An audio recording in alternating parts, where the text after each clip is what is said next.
To plant a garden is to believe in tomorrow, Audrey Hepburn once said. And honestly, that line gets me every single time. Because gardening isn't really about the plant. It's about hope. It's about patience. And today, I want to show you exactly that. And you can see these two cherry tomato plants, they've already passed that fragile little seedling stage. And right now, they're pushing into their mature stage.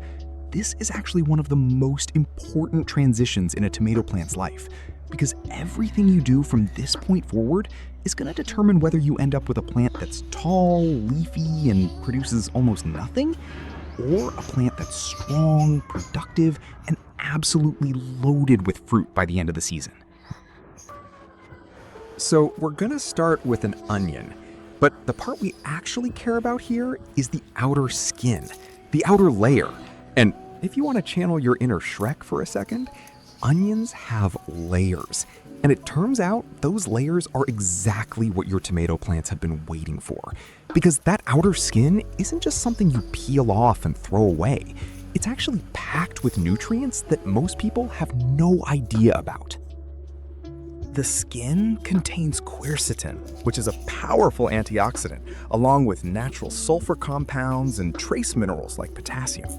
And when you steep this skin in water, all of that transfers straight into the solution, giving your tomato plants a natural boost that also happens to help repel some common pests along the way. So cutting them into small pieces is going to help. The smaller the pieces, the more surface area you're exposing, which means those nutrients and compounds are going to release into the water so much faster and more completely, instead of leaving half the good stuff trapped inside a big chunk of skin that never really breaks down.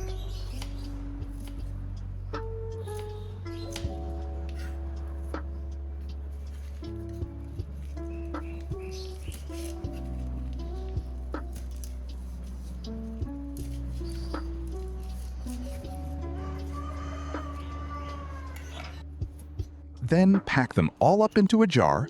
You don't need to be precise about how much, just get a good handful of those skin pieces in there, enough to really saturate the water once we add it.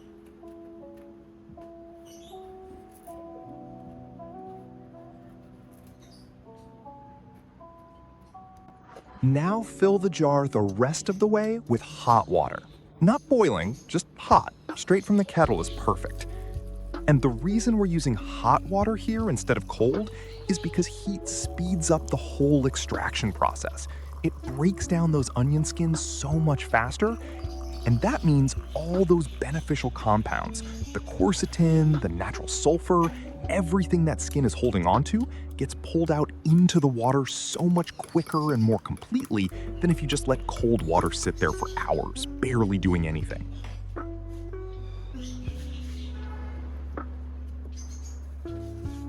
After a full day of steeping, we're going to strain the solution out. And just look at this. You can already see how drastically the color has changed. It's gone from clear water to this deep, rich amber. And that color change alone tells you just how much is actually transferred out of those skins and into the water. That's not just color, that's concentration. That's exactly what we want. The next ingredient we're going to add in is about 50 milliliters of fresh milk. The calcium in the milk helps prevent blossom end rot, and the proteins in milk also act as a mild natural fungicide, helping protect the leaves from powdery mildew and other fungal issues that plants are so prone to. Then finally, we're going to dilute the whole thing down with clean water, because right now, this solution is way too concentrated to go straight onto the plant. And if we used it at this strength, it could actually shock the roots or scorch the leaves instead of helping them. With the solution ready, we're going to pour it into a watering can. Nothing fancy, no special equipment, just a regular watering can you probably already have sitting around. And once that solution is in there, we're ready to go straight to the base of these tomato plants and start giving them exactly what they've been needing.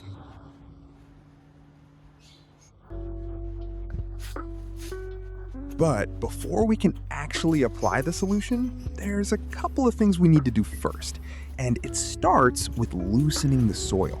Just gently work through the top layer around the base of the plant. You're not digging deep, you're not disturbing the roots, you're just breaking up that compacted surface so that when we do water it in,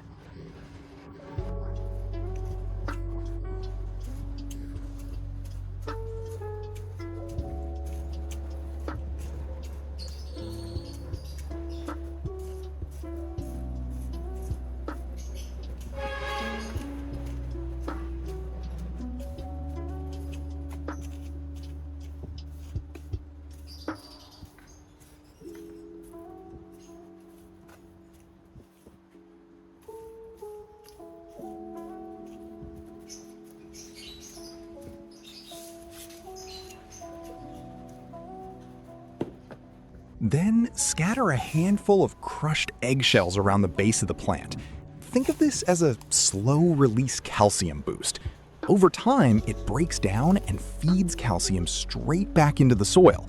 And that calcium is exactly what helps prevent blossom end rot and keeps the plant's cell walls strong as it grows.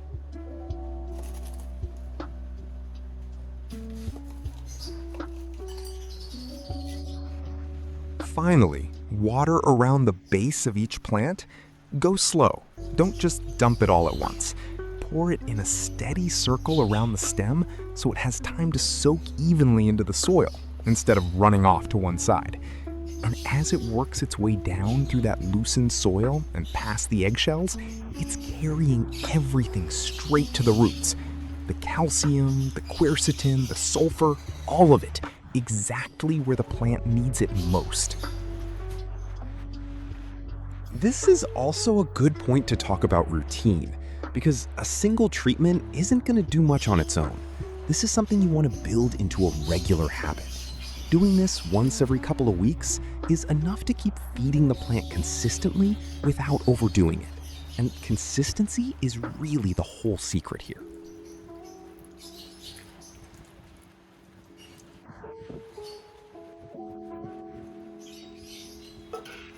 Now, one thing I like to point out is that this solution isn't just for tomatoes.